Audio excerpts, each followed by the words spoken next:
So, let's talk about something that many of us experience but rarely name out loud. A lesser-known but extremely damaging dark psychology trick that often operates within families. It's subtle, it's insidious, and it's lethal in the way it quietly chips away at relationships, trust, and mental peace. This isn't just another manipulation tactic, it's something far deeper, something that can leave emotional scars for years. Have you ever felt like someone in your own family is subtly orchestrating misunderstandings, always making you look like the bad guy, or slowly turning other family members against you while maintaining a smiling, innocent face? That's not just sibling rivalry or harmless drama. That can be something much darker, what some psychologists refer to as familial narrative control. This trick starts small. A jealous or insecure family member identifies someone in the family as a threat, maybe because they're more independent, more accomplished, or simply have emotional intelligence and boundaries. Instead of confronting them directly, this manipulative person begins spinning a narrative behind closed doors. They start with half-truths, exaggerated stories, and then emotional appeals. They plant seeds of doubt in the minds of other family members. These seeds grow into full-blown misunderstandings, mistrust, and divisions. Imagine a scenario. One sibling tells your mother, quietly, "I don't think she really cares about you the way I do. She's always busy. She doesn't call you every day like I do." At first glance, this may seem like concern, but when it's repeated with emotional weight, teary eyes, and an innocent face, it creates a wedge. It paints a picture where one sibling is the savior and the other is detached, selfish, or even harmful. This is where the damage begins. Over time, the manipulated family member, often a parent, begins to trust only the one feeding them these narratives. The rest of the family becomes outsiders, or worse, enemies. Now, why is this trick so effective and so lethal? Because it plays with one of the most powerful forces in human psychology: loyalty and belonging within the family. Most families are held together by a sense of shared loyalty and a need to belong. When that bond is poisoned from the inside, it's incredibly difficult to repair. The manipulator often appears to be the most concerned, the most loving, the most loyal. They may be the ones who do all the calling, all the caring, all the saving. But behind that caring exterior is control. Their goal is not unity, but dominance. Not love, but loyalty to them alone. You might find that the people who once shared laughter and support with you begin avoiding you. They're colder, they don't explain why, and every attempt you make to clarify or reconnect is met with suspicion. That's the power of narrative control. It doesn't need proof, only repetition and emotion. If you've experienced this or even sensed it happening, you are not alone. And this is why it's so important to build your awareness, your emotional intelligence, and your ability to name things for what they are. Just knowing that this exists can be the first step in healing. Now, if this resonates with you in any way, or reminds you of dynamics you've seen in your own family or someone else's, I invite you to stay connected with this channel.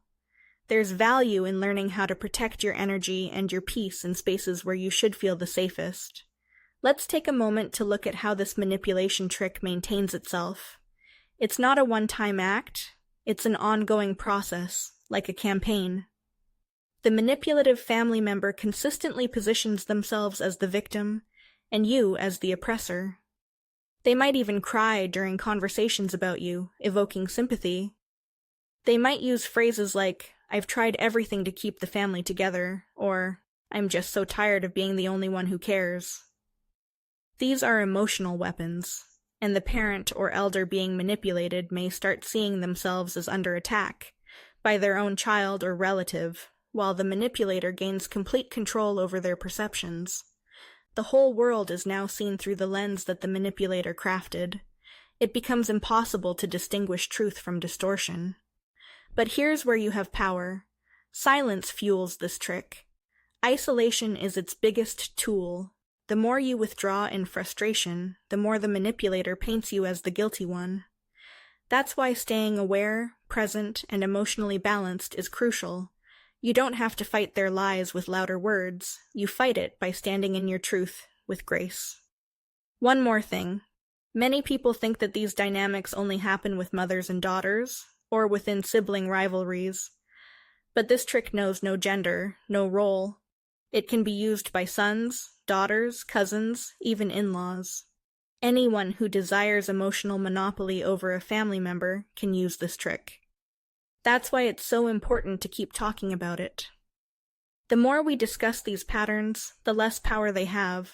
If you're still with me and you found this valuable, I gently encourage you to comment below and share your own experience or thoughts.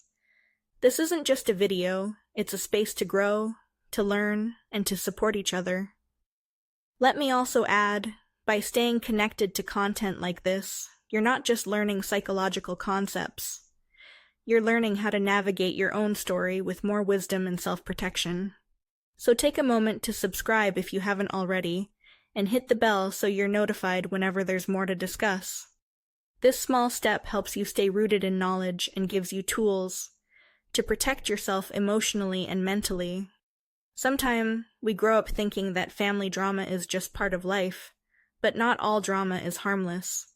Some of it is deeply manipulative. Some of it is designed to isolate you from your peace, your truth, and your future.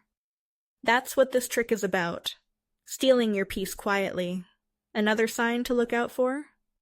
Triangulation. This is when the manipulator uses another family member to communicate with you instead of addressing things directly. It keeps confusion alive and accountability absent. You'll often hear things like, "She said you were upset, but I told her you were probably just tired," or, "He said you were rude, but I said you didn't mean it." On the surface, it seems diplomatic. Underneath, it's pure chaos. The solution isn't simple, but it is possible. Boundaries are your best friend.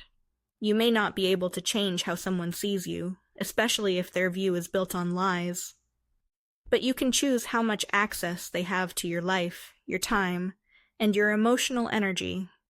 If you're ready to go deeper into conversations like this, and learn more about protecting your emotional space and reclaiming your truth, then I welcome you to become part of this channel. Your participation, whether it's through a comment, a share, or just being present, is what makes these discussions come alive. So take that step. Share this with someone who might be going through the same thing. Let's create awareness, together. The only way to stop dark psychology is to bring it into the light. Thanks for being here, and remember, you are not alone.